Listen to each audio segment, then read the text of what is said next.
This is the best of the week on Relevant Radio. Let's go to John now in Tampa. Good morning, John. Welcome. Question about the conclave. I know the spiritual aspect of the conclave and the canon law that the cardinals are picking the vicar of Christ and the successor of Peter and not the successor of Pope Francis.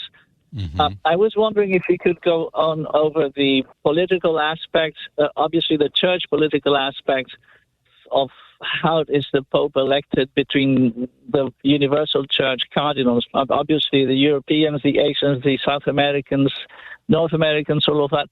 How is that picked? With regard to politics, in Aristotle's classic work called The Politics, he describes how, as human beings, we are naturally political. And let's try to divorce the unpleasant connotations from the word political for a moment and just say that we as human beings form societies and we try to improve things. Some people have different ideas of how to go about it. Some people have different goals. And so we naturally gravitate toward like-minded people so that we can, through strength in numbers, so we can exert our will to achieve certain goals. Not everybody agrees with everybody else's goals. So this is where politics naturally ensue. And in any human institution, you're going to find politics. There will be people who have power, people who don't have power, and so on. It's true in the church, in other words.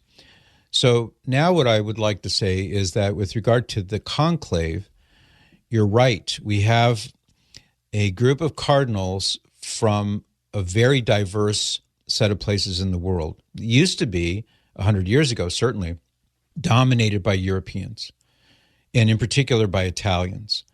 Now, that has changed, and the balance of power in terms of like a voting bloc of Italians or a voting bloc of Europeans isn't really as forceful or as strong as it once was. It's been diluted. And I don't mean that necessarily in a bad way, because now there are plenty of cardinals from Latin America. We have, 11, 12, something like that, from the United States, the rest of North America, and far-flung places, and cardinals from other places in the developing world. But here's what I've been thinking about, John. You've got all these various different ways of thinking that are personified in the various cardinals, most of whom now at least were named by Pope Francis, may he rest in peace, some of whom were named by Pope Benedict, and few that go back to the time of Pope John Paul II. But talk about a melting pot. And so these cardinals are going to come together and do their best. Let's hope and pray they're going to do their best to elect a man to be the Pope who will lead the church in the right direction. But the difficulty is different groups have different ideas about what the right direction is.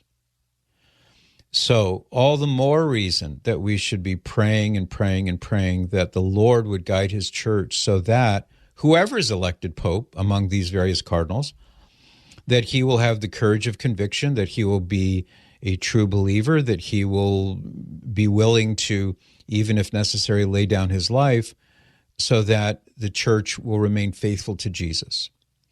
That, to me, seems the best possible prayer intention with regard to the conclave. I'm holding my breath, probably like you, John, and everybody else, because I don't know what to expect. I really don't. But our prayers do influence things. That much I can tell you. What do you think, John? Well, with the world problems, we seem to forget the mystical aspect of the church, and we seem to forget that the Pontifex Maximus, is the vicar of Christ, and he's the actual ruler of the church. So I'm sure that, we have to pray just for the cardinals to be online. But yes, let's join together in prayer that God will bless his church with a wonderful new Pope. God bless you.